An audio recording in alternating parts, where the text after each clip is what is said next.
So today we are first going to discuss the sleep at which maximum power flow takes place. This is SMP. Clearly, this SMP is responsible for maximum output power. Do note this maximum output power doesn't appear when your or doesn't even imply maximum torque condition.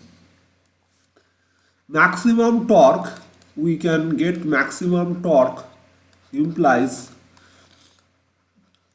maximum air gap power, and that implies S is equal to SMT. So in general, SMP is not is equal to SMT. So we need to figure out SMP, and also we need to figure out that why this there is a difference in SMP and SMT.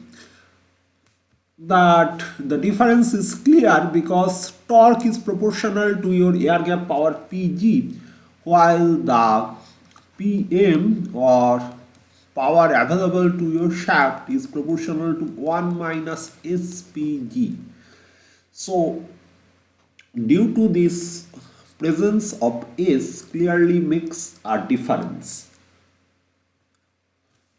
Now, one question that may comes in your mind, that if we have S is equal to very small, then we can have our value, like we will have a large air gap power transferring. Apparently, it may comes in your mind that for small value of S, we will get a very large value of PM, because this equation indicates so. But then you just need to figure out what this PG is all about. PG you can write based on that approximate equivalent circuit.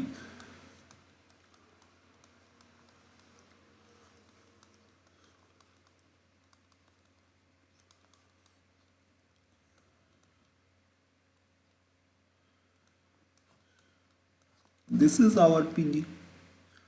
If this is our PG, then how you can expect it? Now, what is PM? PM is this whole thing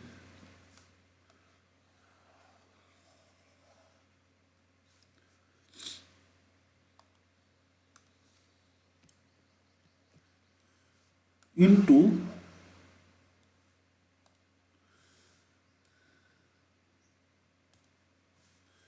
into 1 minus S, right? Now it is difficult for us to deal with, here you can write 3.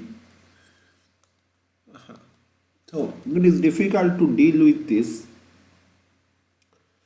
So what we can do is that we can write this one like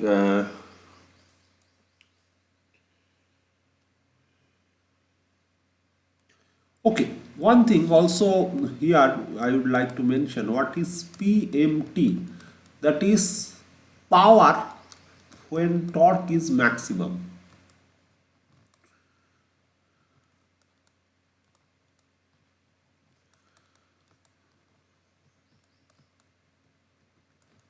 That we can figure out from 1 minus S PMT, and this 1 minus S, this is like this one is in synchronous watt, this will become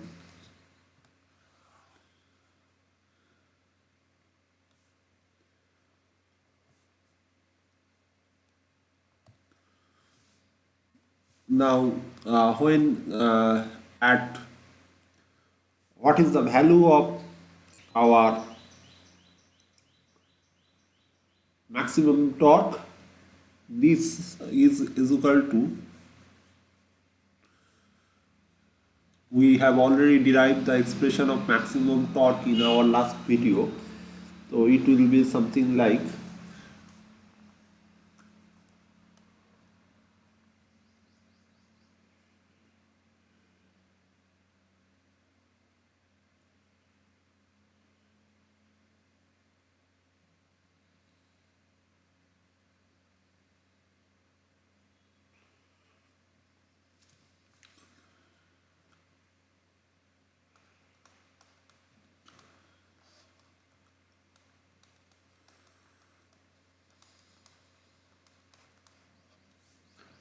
correct? So what about PMT? Here also we should write 1 minus SMT. So that will give us 1 minus SMT is something like, it will give you, SMT is what? SMT is,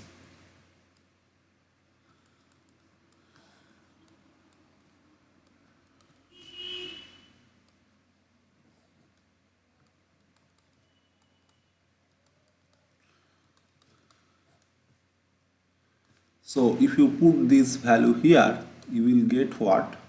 You will get your maximum torque will become, sorry, maximum torque, power at maximum torque will become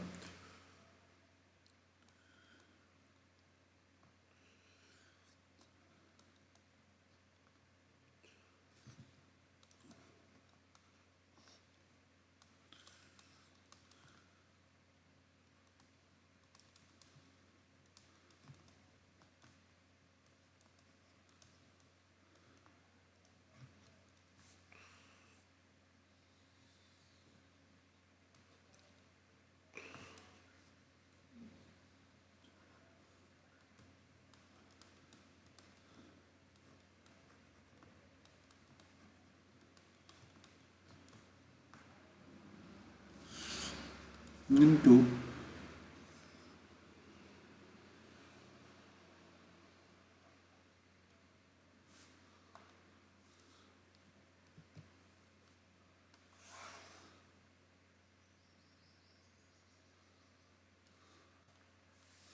this is the expression of our maximum power. At, not maximum power, sorry, again my mistake, it is the power at maximum torque condition. When your machine will deliver maximum torque, at that time what is the amount of power that you can get from the machine, that is the value. Okay, one relevant question is that if this is the maximum torque, then what would be, obviously this torque is in synchronous watt. If we means put more load on our motor shaft, like if we put a more load, like say let us assume the value of TMT, after this calculation we get it is like say 10 kilowatt in synchronous watt. The value of this is 10 kilowatt, or if you convert it in okay, in synchronous watt, let it be 10 Newton meter. Now what would happen if I apply 12 Newton meter load on this motor shaft when it is running? The motor will uh, come to halt, and it will, that is why this maximum torque is also defined as pull out torque.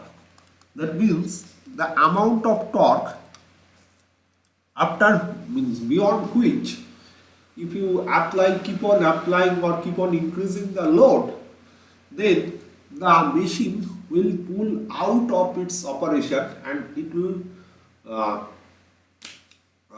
like stop rotating. So that is why this torque is known as pull out torque. So this is the concept of pull out torque, and now we will go to derive the expression for maximum power. So once again let me write Pm. What is the expression of Pm? That is 3V1 square R2 dash by S minus R2 dash divided by your R1 plus R2 dash plus R2 dash here I am doing a little bit of manipulation for my own purpose, own interest, like, so I can uh, instead of means doing this manipulation in terms of s, because s is appearing in denominator and in a complicated form, I can get a factor uh, with which I can do the differentiation, and for that we can figure out the value of p.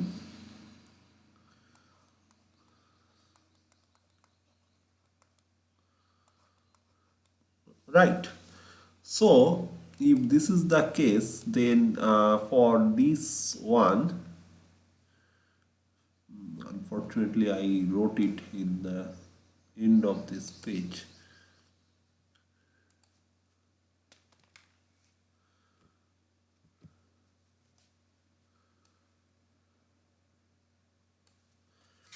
So let us define this RL is equal to now R2 dash S minus R2 dash and R1 plus R2 dash as R, and this was X, so X1 plus X2 dash is equal to X. So now it becomes PM is equal to 3V1 square RL R plus RL square plus X square. Now it is almost like the same equation, it takes the same form of what it was here, and that gives us like yes, somewhere I have done it, just a minute.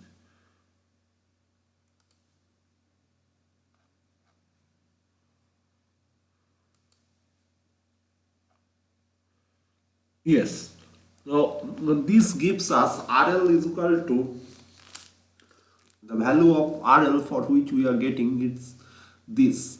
So now here what we will have, instead of R1 here we will have capital R and rest remains same. So we will use this equation to figure out the slip for maximum power.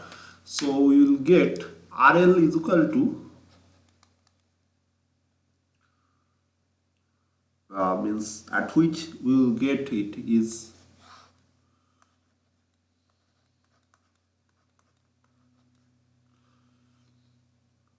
now if this is the case, interestingly this is also something that contains all the series branch parameter.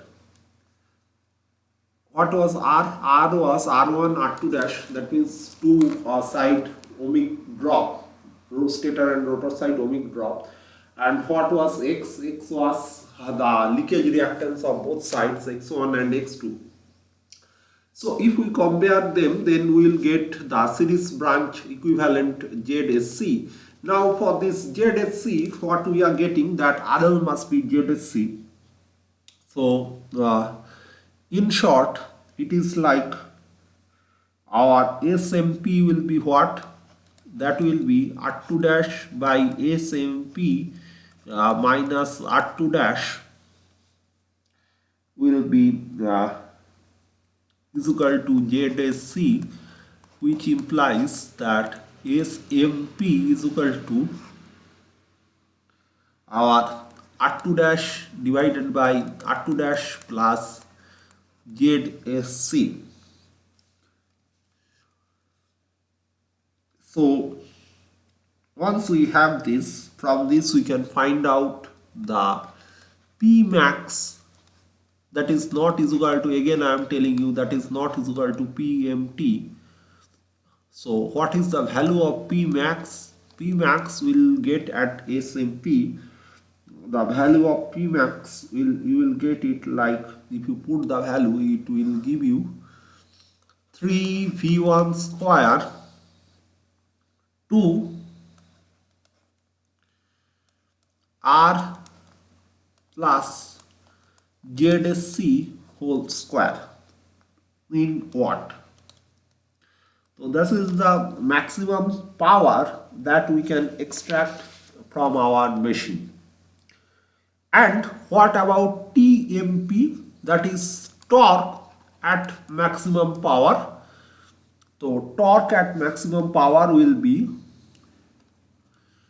3V1 square R2 dash plus ZSC divided by your R plus ZSC whole square plus X square.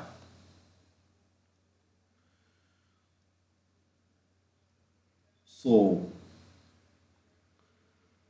this gives us a little bit of like, if we do a bit more manipulation, we will get it can be written like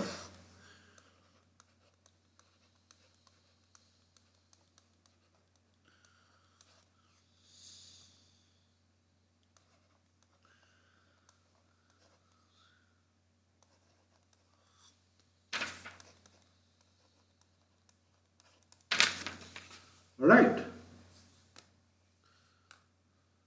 Now here what we will get is that another important means this is torque at maximum power. Clearly this torque is less than what we were getting during TMT. Now we need to figure out the ratio of motor torque to maximum torque. This will be a very interesting and very useful relation. You will find while solving GATE question, you will find it extremely helpful. So let us proceed.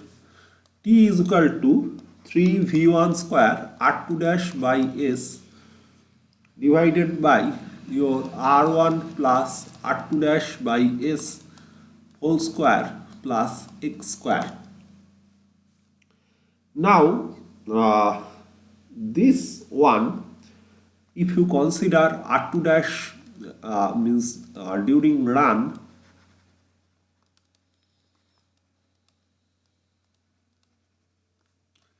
S is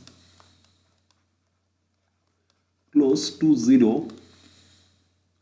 So, or better to write S is quite small, close to 0 make a different notion, a wrong notion. So R2 dash by S is quite large. So R2 dash by S is very greater than R1. Therefore, this one can be written like R2 dash by S whole square. This is one of the very important means observation you can use during solving your GATE problems. Right, you can use it. It is very like useful one. Now, if this is the case, then when you are talking about maximum slip SMT, what we observe about SMT is that, if I can show you that samosa diagram, is for small value of R2, SMT is very small. Here you can see that SMT is, I have taken this diagram from the book of MGSA. You can rely on this diagram and you can see that SMT is 0.1. That means if your if it is point 1, then you can understand that how big it is, means it will 10 times amplify your R2. However, for that you need a small R2. So here is a catch, like I'm telling that for R2, small R2, it is less than zero point 0.2, it is close to 0.1. But if R2 itself needs to be very small, R2 is equal to 0.1 x2. So basically what you are getting is that by doing this R2 by S, you are getting x2. That is the leakage term, leakage of your rotor. Now you may argue that what is the logic to discard R1 or claiming R1 is very less than R2 by S. See what is R1 and R2. We must not forget that in which context or which machine we are dealing with. This is an induction machine and it is our goal to reduce the winding resistance as much as possible. So obviously we will select small value of R1 and R2. However, regarding X1 and X2, they are the leakage term, and this induction machine, whatever you do, you cannot minimize leakage below a certain limit. So if you consider this, then it is obvious that R1 or R2, they itself is less than X1 and X2. Generally we assume X1 is equal to X2 dash. So basically they are quite means smaller than X1 or X2 dash in that way. So there is no such, means you are not doing any offense, or means rather no one caring about whether you are doing anything offensive or not. It is all about the correctness of the result, and you are not going to get any incorrect, means the error that will propagate in this way will always below a acceptable limit.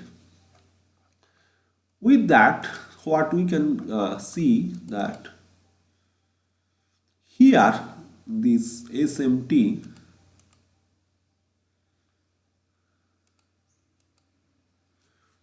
is equal to, we can write like,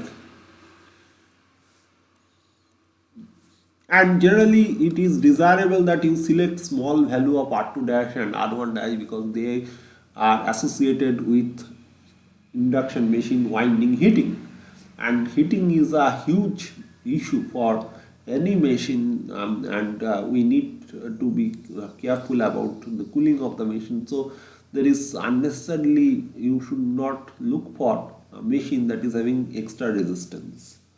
For starting resistance, we can take different measures to improve our starting profile, that we will discuss later. What is the problem associated with starting and how this can be means improved, I will discuss later. One thing that as of now what I have told you, it's the rotor resistance directly means manipulate the starting torque. And there was also one question that I raised, that if we make rotor circuit open, then rotor resistance is becoming infinite. So having infinite resistance is like having an infinite amount of torque, but our practical means common sense says that if we keep it open in reality, then the machine will never run. Forget about generation of us 1% of torque, and that is quite natural because no current will be able to flow through the machine winding, rotor winding, and therefore there will be no flux with rotor current interaction, and there will be no production of no torque. Now if you consider this SMT, here what you can write is that in case of your maximum torque, it must be is equal to x.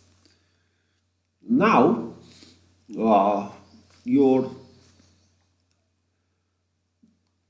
if so here what we can do is that instead of using x, this is also a very important relation you must always be able to use, because many problems come from induction machine in gate, and you will see that those problems can be solved if you can suitably apply this formula. If you start from scratch level, then your entire time will be consumed in deriving these formulas. But if you know, or if you can somehow memorize, or not even, I do not need to memorize, you just need to memorize the manipulation and approximation that can be taken, then quite often you can get or you can take help of this kind of formula that will make your work quite easier. Now think about this, then what we can do here is that we can write T is equal to our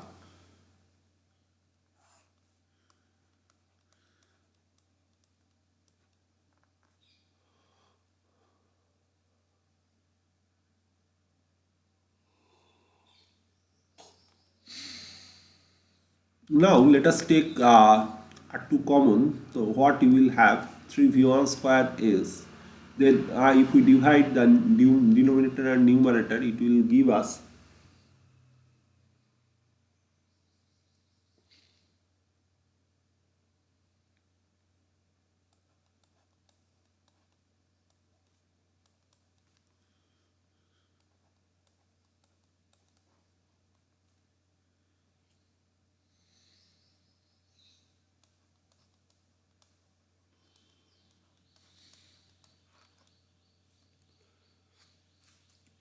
now with the same approximation. What about TMT?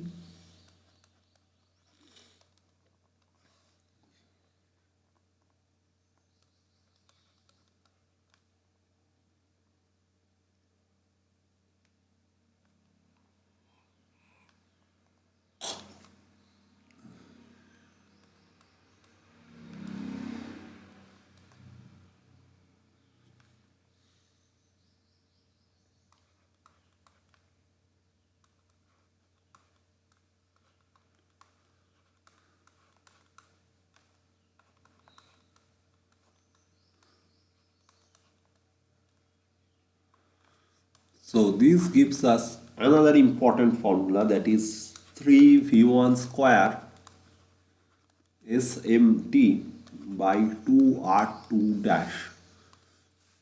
This is also a very important formula.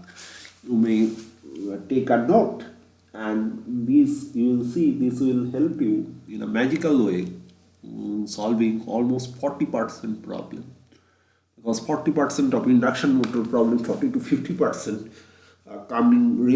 that somehow involves or like take help of the concept of maximum torque. So once you know what is maximum torque and how we can do it, we can figure it out. It won't be a big deal for us, right? Now if this is the case, then what you will get, you will get this T by T max.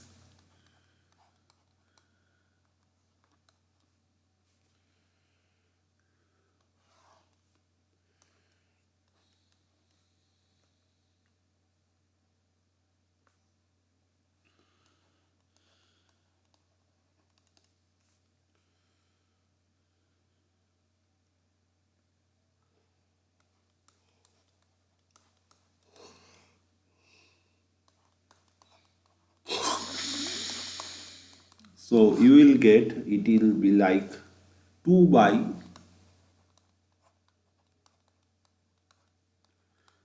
this is also a very important means relation. I'm deriving all this formula because I am not fond of deriving all these things, but this may help you in your GATE examination. If you are at all having any aspiration to appear in GATE, you will find all these very helpful while solving GATE papers. Now, in addition to this torque, what we can do is that we can figure out the current also.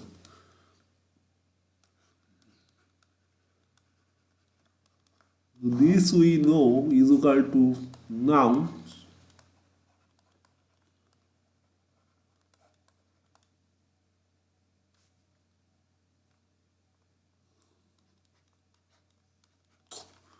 at the same time we can write them like,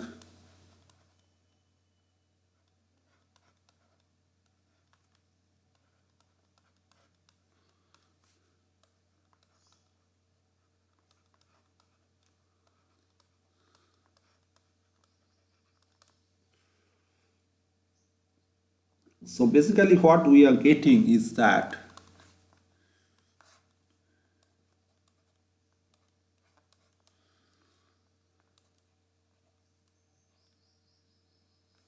let it be I to M.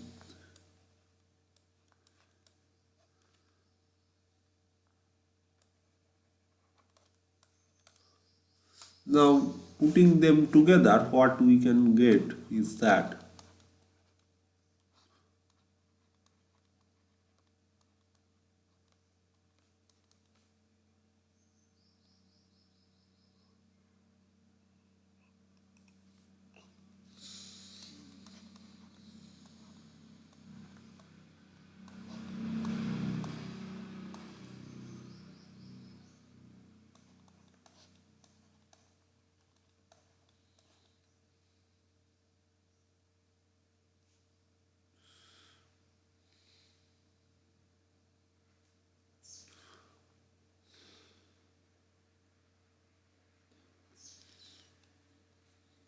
sorry.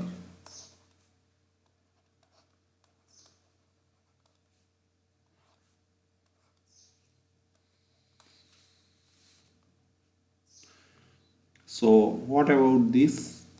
This will be,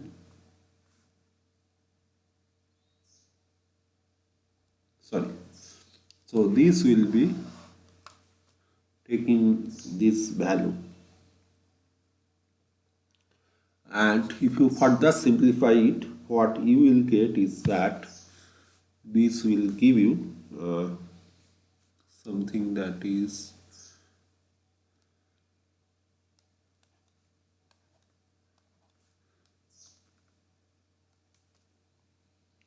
this.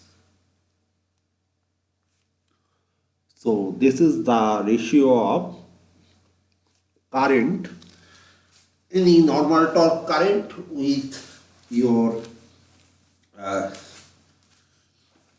like maximum torque current, right? Now we will discuss no load and block rotor test. That these two are used to determine the induction machine parameters. So we'll start with our block rotor test, and in block rotor test what we do is that we lock the rotor using some external mechanical assembly. We just lock it and make sure that the our rotor can insist our means uh, some considerable amount of torque, that the mechanism we use to block the rotor must withstand the rotor torque. So once we block it, then the rotor slip will become S is equal to 1, and therefore the circuit that can be used is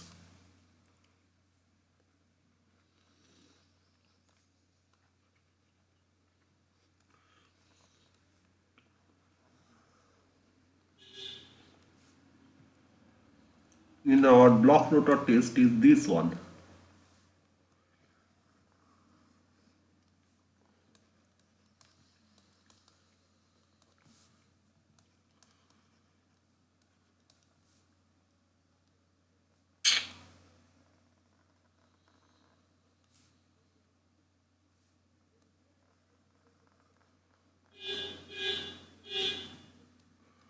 Here we are having our magnetizing branch R naught,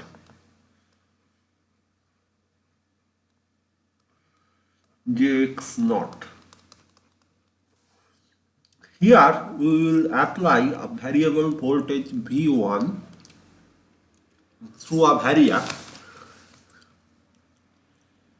until the primary side or the stator side current reaches 125% of its full load current. So how full load current we can determine? Suppose it is a machine that can withstand 6 ampere current, then we can go till 7.5. It's like that. So in this condition we will see that application of a very small voltage will be able to ensure circulation of this 125% of full load current through our machine winding. And that voltage you can find if you conduct this test in reality, then you will find that voltage is quite small, typically within 15 or below 15% of rated voltage. So however, note that here this branch is carrying the full load current, so the leakage will be quite large in that way. Now for this 15% of voltage, if the leakage is very large, then you can consider that the flux that you will get here and this magnetizing branch and this R naught, they will be very small. So we can disregard their means this branch, and we will have this equivalent circuit. Now with this equivalent circuit, we will take the reading of our voltmeter that will give us VSC. We will connect one ammeter that will give us ISC, and one wattmeter that will give us WSC. And what we can write about this, how the parameters can be found out, is that we will do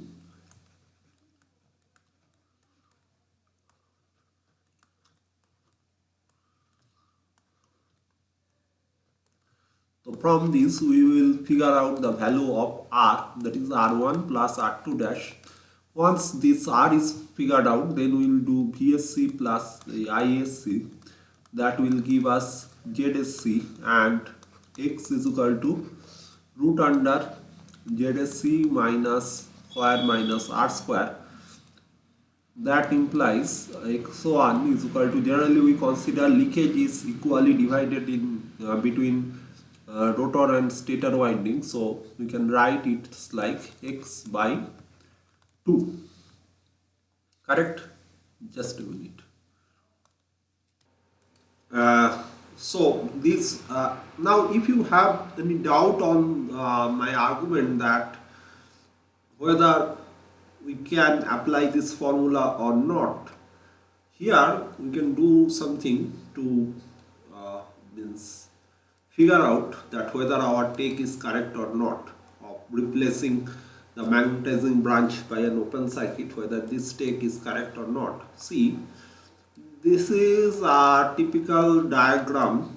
You can get typical result data when you will do a test.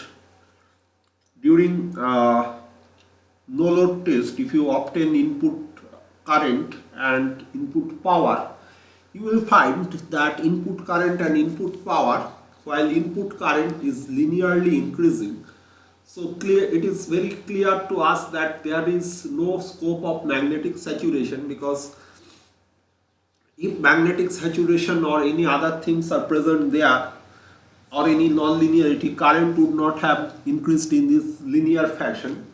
And you can see the power is just maintaining like a parabolic waveform. So it clearly indicates that the power loss takes place in a series like path. I will not series path because a physical connection is not there between R1 and R2, but a series like path where this is clearly indicates that there is no such magnetizing loss takes place. So our take on this particular topic is correct, that for this subnormal voltage, this poor voltage level, that is in most of the cases 15% below the normal voltage, we will always get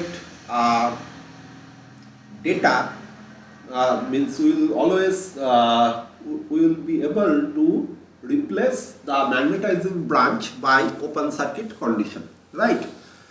Now here by doing so you are getting R1 R2 dash. Now as we know that R1 R2 dash cannot be separated, or means cannot be written like R1 is equal to R2 dash is equal to R by 2. So what you can do here is that a simple thing you can do is that you can just conduct your DC test by connecting one DC voltage source with your stator circuit and measure the stator resistance. R1 is equal to R1 DC is equal to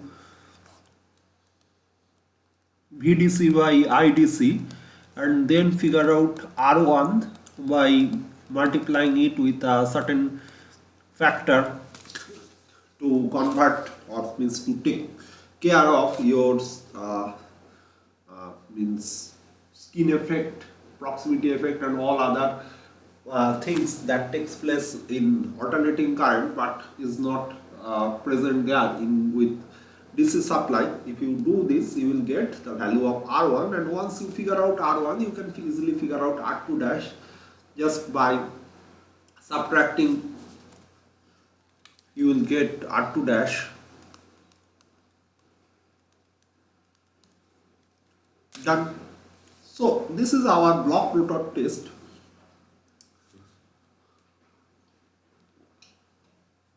Now we will perform another test, that is our open circuit test.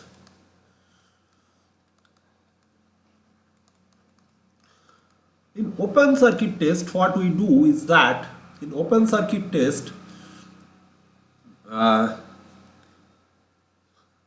we will get data. Let me include this data, then means a plot, then that will help you to understand more.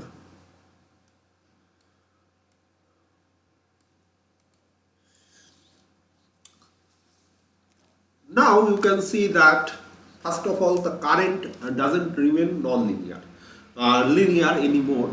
Now what circuit we will consider? Open circuit, first of all try to understand how this test is conducted. What we do is that we allow the motor to run at its means normal operating current, means without any load. We decouple all the load connected coupled with motor shaft, and we allow the motor to go for a free run. And in normal motor, what we observe that slip value for normal motor, slip value is in no load, SNL is close to 0. So if we consider our circuit, then it is like R1 JX1, then here we are having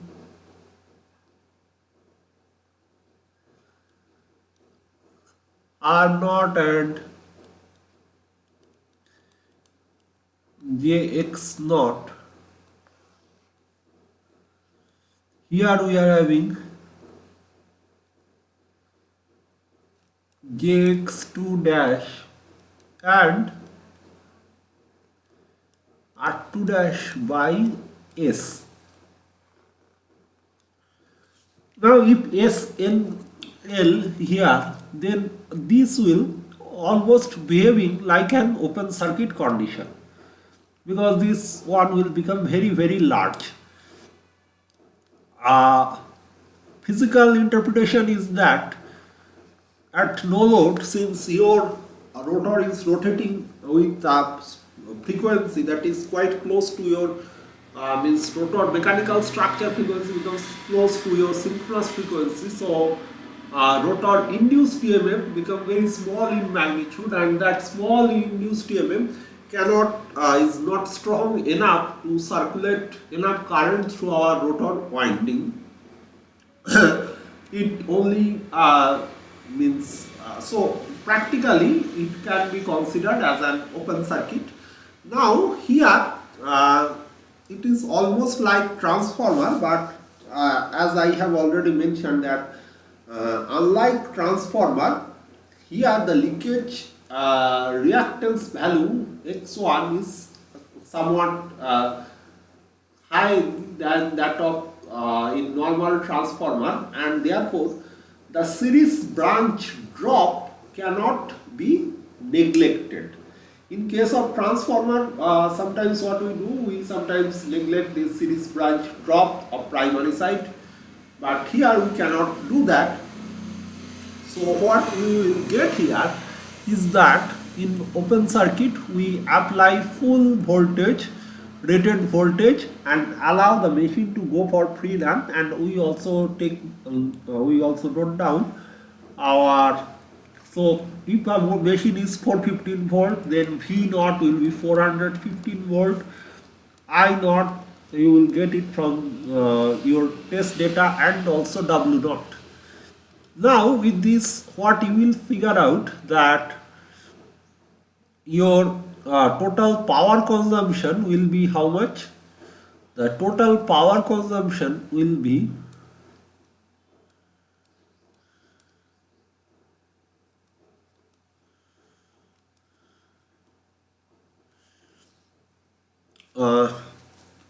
now the total power consumption will be, well, but one thing that first we need to figure out that what is the amount of our, means how we can figure out the only mechanical power. So mechanical power, it is like you need to extrapolate this curve here. So if you extrapolate it, then what you will see that this curve intersect at this point at 0 voltage.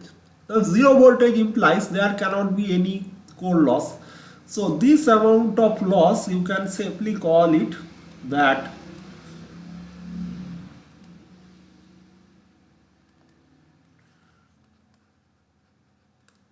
correct. Now see what we are having here is that you are getting some voltage. Now how we can figure it out that what is happening here. Typically if this W0 can be written like 3 I naught square R1 plus PC plus PF, where PF this friction mechanical loss constant amount. So if you subtract this, then you will get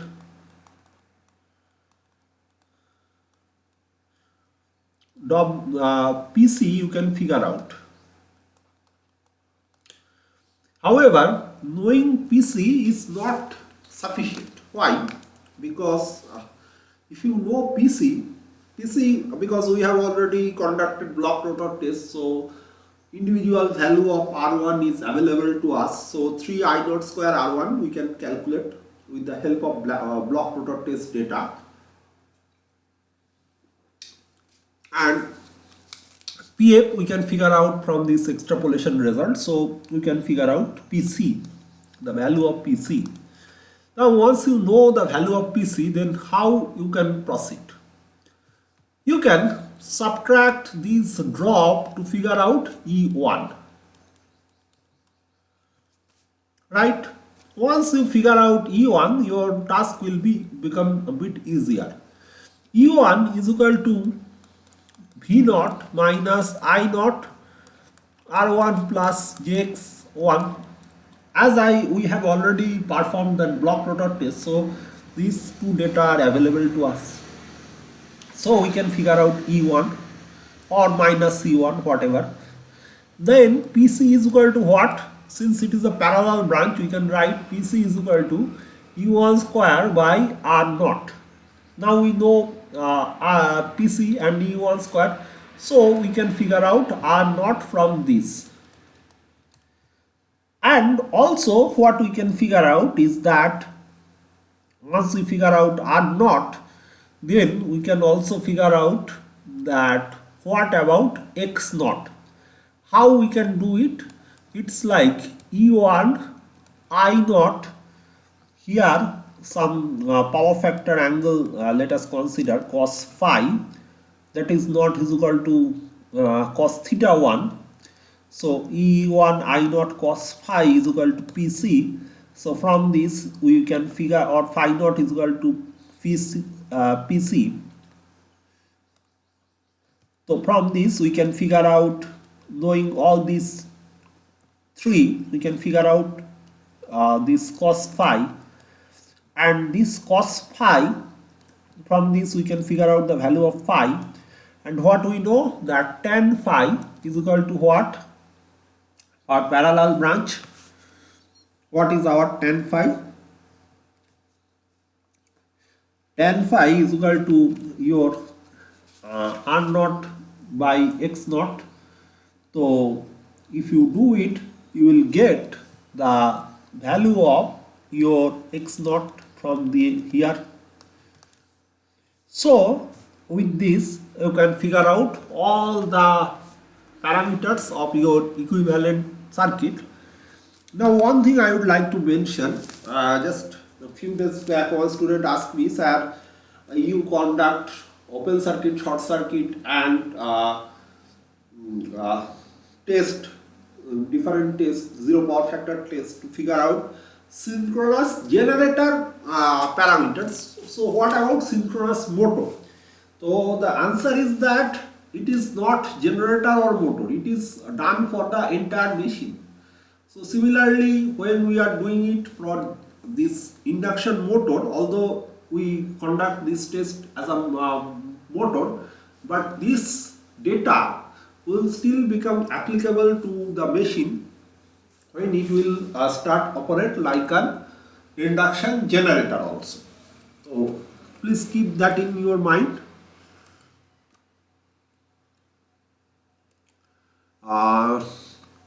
In our next video, we will be discussing on, now we got all these parameters. Now in our next video, we will discuss on circle diagram.